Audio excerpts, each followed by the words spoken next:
Mr Speaker, I move that the Environment Canterbury Temporary Commissioners and Improved Water Management Bill now be read a third time. Mr Speaker, I'd like to begin by acknowledging the officials, Parliamentary Council, particularly Rodney Hyde, the Minister of Local Government, who has worked together with me on this difficult issue.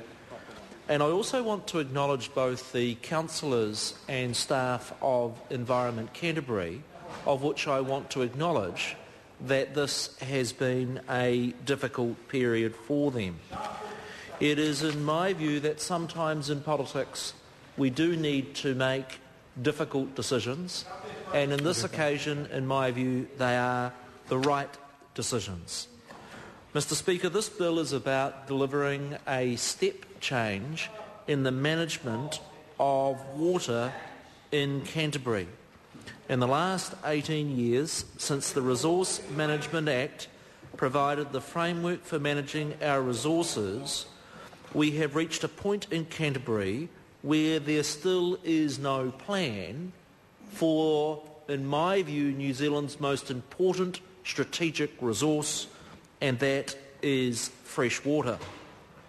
Environment Canterbury has been unable to deliver a robust and effective framework for the management of natural resources, and that, in my view, is holding back the region of Canterbury and New Zealand both economically and environmentally. I also want to note that Environment Canterbury's relationship with the 10 territorial councils is at such a low that all 10 councils that I've personally visited with, Leanne Dalzell, have indicated support for the replacement of the Regional Council or Environment Canterbury with commissioners. Mr Speaker, there was also a very broad consensus amongst the key stakeholders in Canterbury that action is needed. I would acknowledge, and I think my colleague Rodney Hyde would acknowledge, that when last October we sought a formal review of Environment Canterbury, it was not our expectation that this would be the outcome.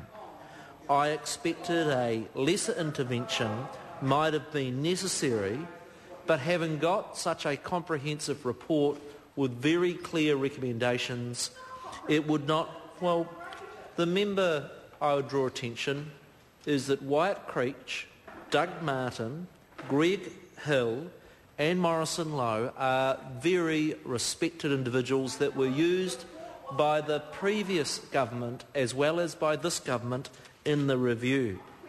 And what that review concluded was that there was an unprecedented gap between the issues that Environment Canterbury faced, particularly in respect of water management and their capacity to do so. I would also note their very clear conclusion that failure to act would only lead to a continued malaise around water management in Canterbury. Government intervention is warranted, our response is measured, it's reasonable and it's appropriate for the circumstances. To turn ECAN around does require a response from the government. This, as I've said, is not a step that we wanted to take, but this decision represents the best chance to move water management in Canterbury forward. This intervention is not only in the interests of Canterbury's environment economy, but quite frankly it's also in the interests of all New Zealanders. The appointment of commissioners is an interim measure.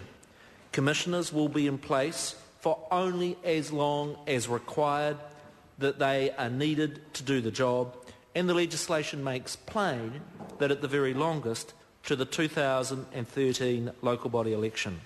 This provides sufficient time to place Environment Canterbury on a firmer footing. Mr Speaker, the bill provides an obligation on the commissioners to seek the advice and to consult with the mayors of Canterbury. That is an appropriate link back to those persons that will be democratically elected across the region of Canterbury in the local body elections this October. The terms of reference will also bind the commissioners so that they are required to consult with Ngāi Tahu and other key stakeholders on the issue of water resource management in Canterbury.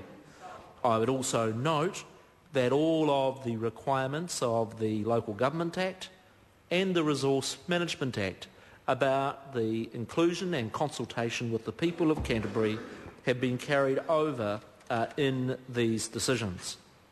A challenge was set down by the Labour Environment spokesperson, Shane Jones, as to be clear about what are the provisions in this bill that will improve the management of water in Canterbury, and I want to go through the three of those quite explicitly. Firstly, this bill provides for targeted moratorium to be able to be placed in Canterbury where, frankly, there is no more water. And I challenge members opposite.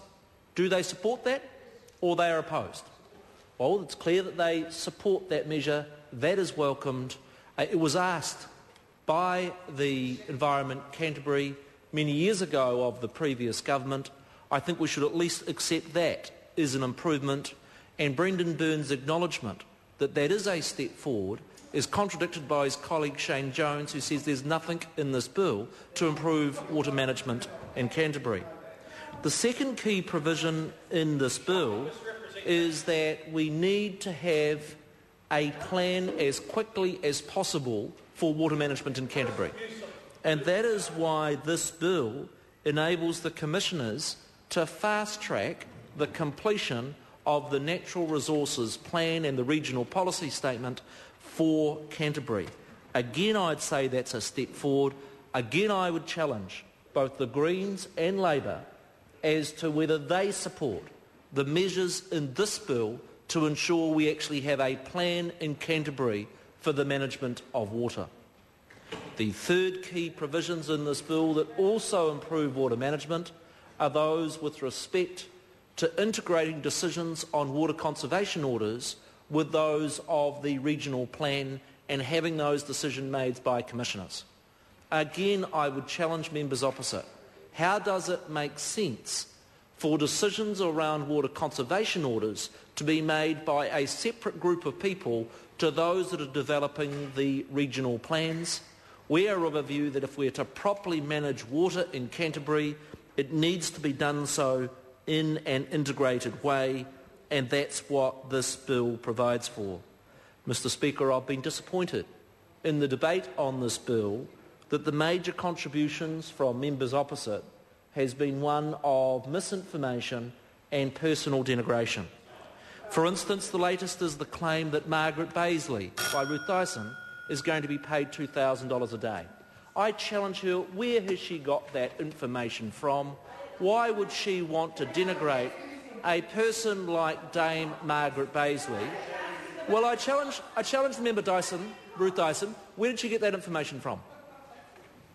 She just enjoys making things up. Let me give that member the assurance the amount that Dame Margaret Baisley will be paid for her work will be exactly the same amount as was agreed by the previous government to pay Dame Margaret Baisley for her work on the Royal Commission with respect to the work in Auckland, and I don't find any member that could reasonably object to that approach.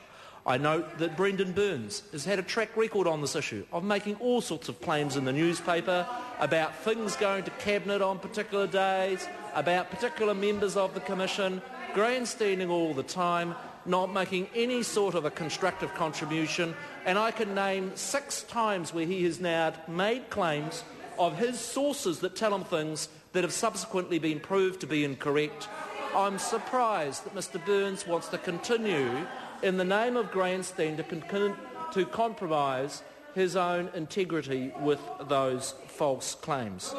Mr Speaker, it is important, hugely important for New Zealand that we improve water management, and nowhere is that more important in Canterbury.